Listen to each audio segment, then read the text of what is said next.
All right, my amazing 8th graders. So most of you at this point, it is Sunday night at 8:33. Most of you have turned in your 20 note cards. A few of you are, I guess, waiting till the last minute here to get your work done. But I want to talk to you about something that I'm noticing on your 20 note cards. Some of you did a fantastic job. You followed exactly what I asked you to do. You made sure that you had your fact in the middle. You had your source information in the right-hand corner, whether that was the author's last name and page number, or if it was, if you had created a source card from a website and numbered it, you put that number in the right-hand corner, or if it was a website that had an author, you put the author in the right-hand corner. And then in the left-hand corner, you have your heading like you were supposed to have. It's not just like the topic written again. It's an actual heading saying, okay, this card is about, so maybe it's about family. Maybe the heading is something like first job or career or schooling. Okay, those are just some examples.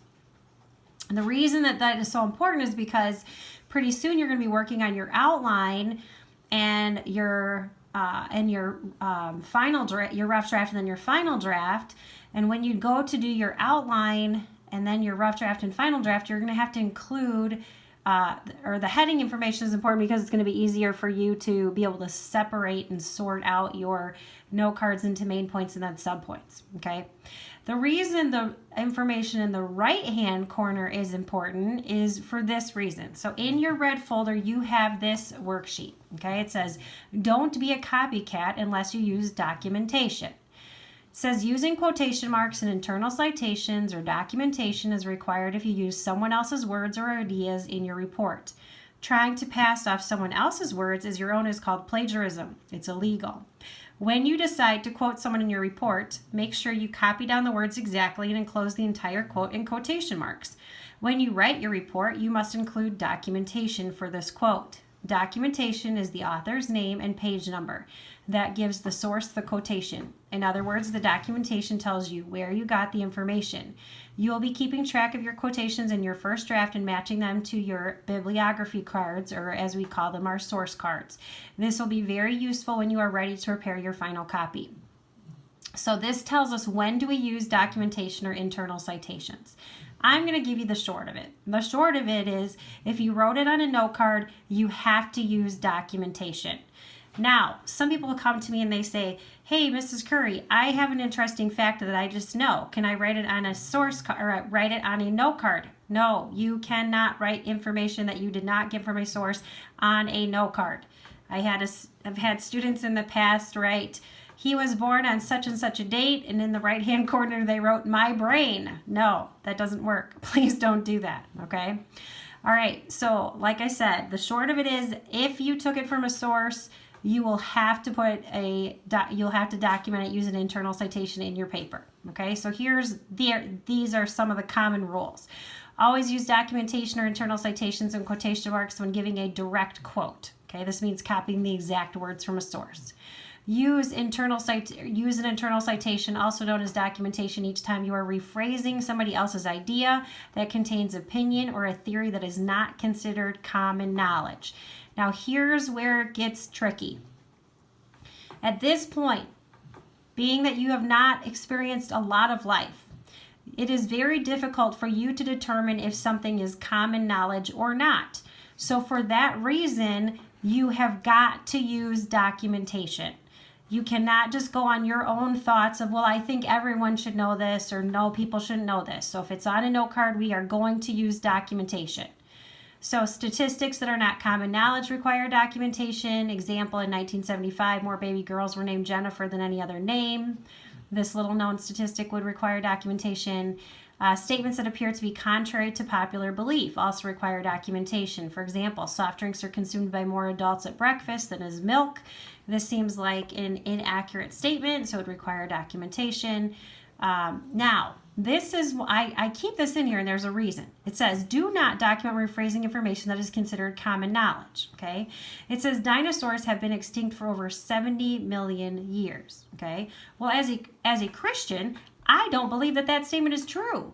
So because this is a perfect example of one person thinking something is common knowledge and another person thinking it's not common knowledge because they don't believe it. This lets us know that we have to document it. So anytime you are taking something from a note card, you have got to document it. Okay, so this is where what was in the right-hand corner of your note card, author's last name and page number would be put there, okay? Or whatever is in the upper right-hand corner of a note card. So I'll talk more specifically about what that will look like for a website at a later date, but I just want you to know that this is why we're doing this, okay? So I'm going to show you an example. I'm going to actually scroll down because this next shot is better, but this is my daughter's paper from last year when she was so fortunate to have her mother as an English teacher, okay? So if you look here, you see right here, as I'm circling it with my mouse, okay, you see that she has parenthesis, Tyndale, parenthesis, okay? So that was the first thing that was on her source card. It was probably from a website, and so now that is what goes at the end of her sentence, okay? Then moving down, this was actually from a Bible, and so when you're sourcing the Bible, you use the publishing company first, okay? Then we have Wikipedia contributors, then Hamilton is the author's last name, and then the page numbers of the books, and then Hamilton 35, Hamilton 31. Okay, so at the end of every sentence, she is going to put the author's last name and the page numbers, okay? As I said, if it's from a website, it's probably going to be an author's last name or an article title, okay? So whatever is first on your source card, that's what will be placed there. Okay, but I'm telling you this right now so that some of you, as you're getting ready to do your last 60 note cards, you can not get lazy on me and not put on your headers and not put your source information in the right-hand corner. You have to make sure that you are doing that every single time, okay? Please, please, please, please, please make sure that you are doing that, okay? And like I said, this is not out of Mrs. Curry trying to be annoying. This is out of Mrs. Curry trying to save you from being super frustrated when it comes time to do your rough draft and your final draft, okay? All right, I miss you guys. I would so much rather be standing up in front of you explaining this to you than having to do it this way, but this is what we have for now. Praying for you. Bye.